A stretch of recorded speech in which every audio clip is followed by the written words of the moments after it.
Senhor esteja convosco. Ele está no meio de nós. Proclamação do Evangelho de Jesus Cristo segundo Lucas. Glória a vós, Senhor. Quando Jesus se aproximava de Jericó, um cego estava sentado à beira do caminho pedindo esmolas. Ouvindo a multidão passar, ele perguntou o que estava acontecendo. Disseram-lhe que Jesus Nazareno estava passando por ali. Então o cego gritou: Jesus, filho de Davi, tem piedade de mim. As pessoas que iam na frente mandavam que ele ficasse calado, mas ele gritava mais ainda: Filho de Davi, tem piedade de mim. Jesus parou e mandou que levassem o cego até ele. Quando o cego chegou perto, Jesus perguntou: O que queres que eu faça por ti? O cego respondeu: Senhor, eu quero enxergar de novo.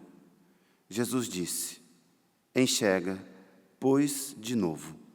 A tua fé te salvou.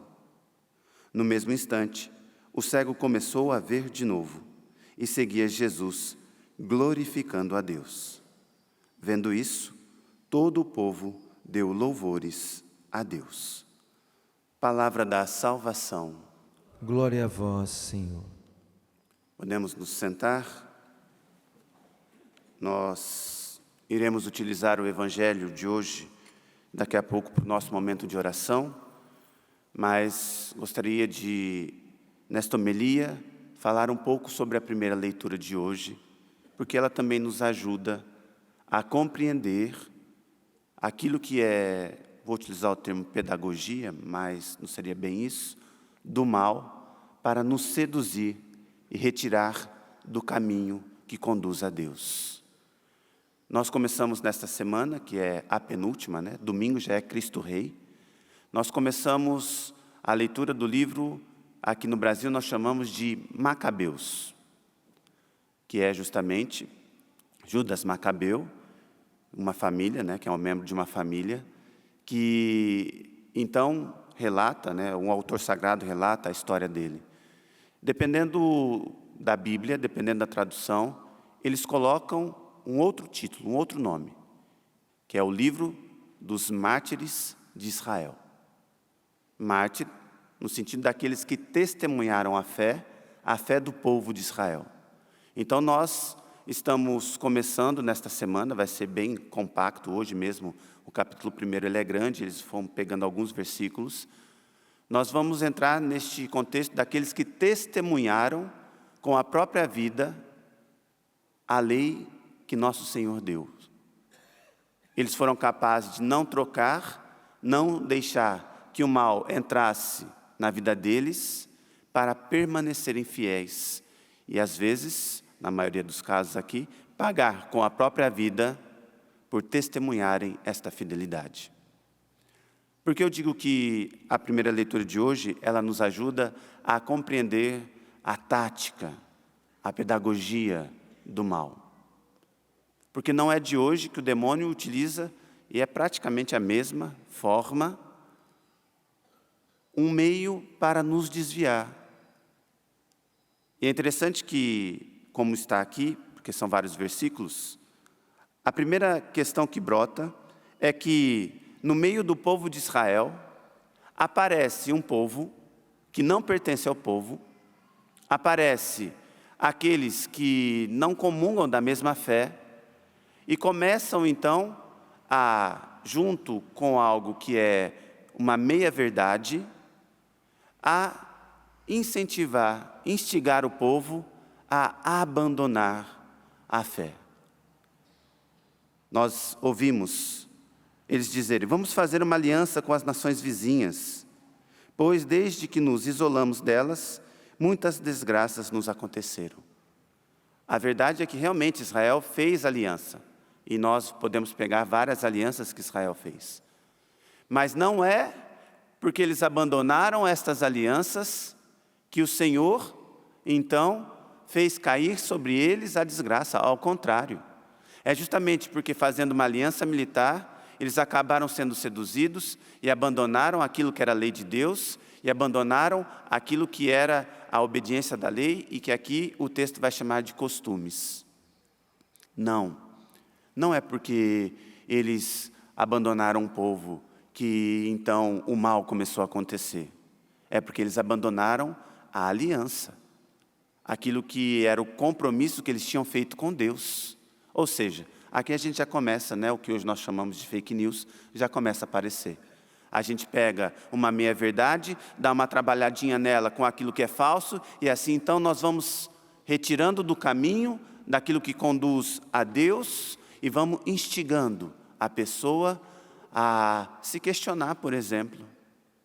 Quantas vezes nós questionamos a doutrina da igreja, porque alguém que não é batizado, às vezes nem é cristão, fala alguma coisa que é até bonita, que parece ser coerente, e aí então nós colocamos em questão aquilo que é a doutrina da igreja.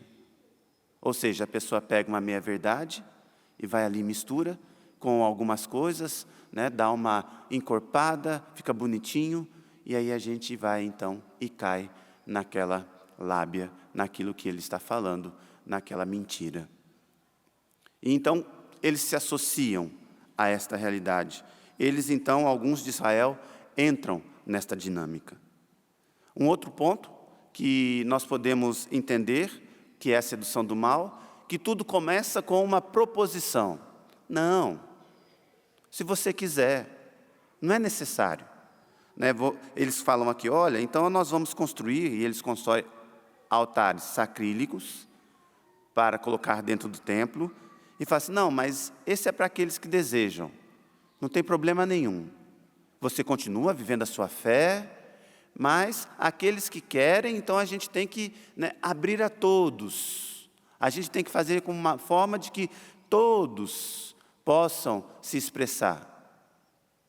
Sim, nós podemos, e a Constituição brasileira nos garante o direito de escolher e de praticar a fé e a religião que nós queremos, mas isso não significa que eu tenho que trazer para dentro da minha religião, para dentro da minha fé, coisas que não pertencem à minha religião e à minha fé, que foi o que aconteceu nesta passagem do primeiro capítulo do primeiro livro de Macabeus.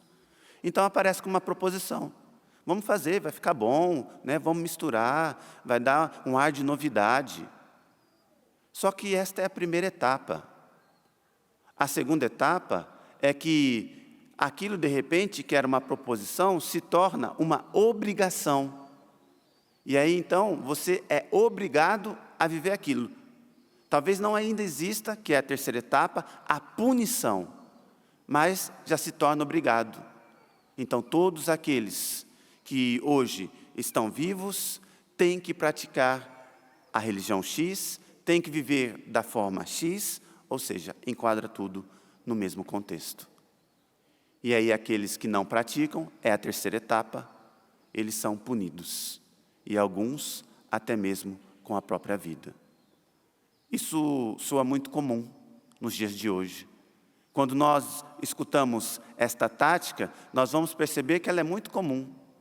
Parece até mesmo com algo que nós chamamos de o governo único, aquilo que vai ser a nova era, aonde não, vai ser uma religião que vai englobar todas as coisas, porque é aquele que está à frente, que é muito bom, ele então, mas é só para aqueles que querem.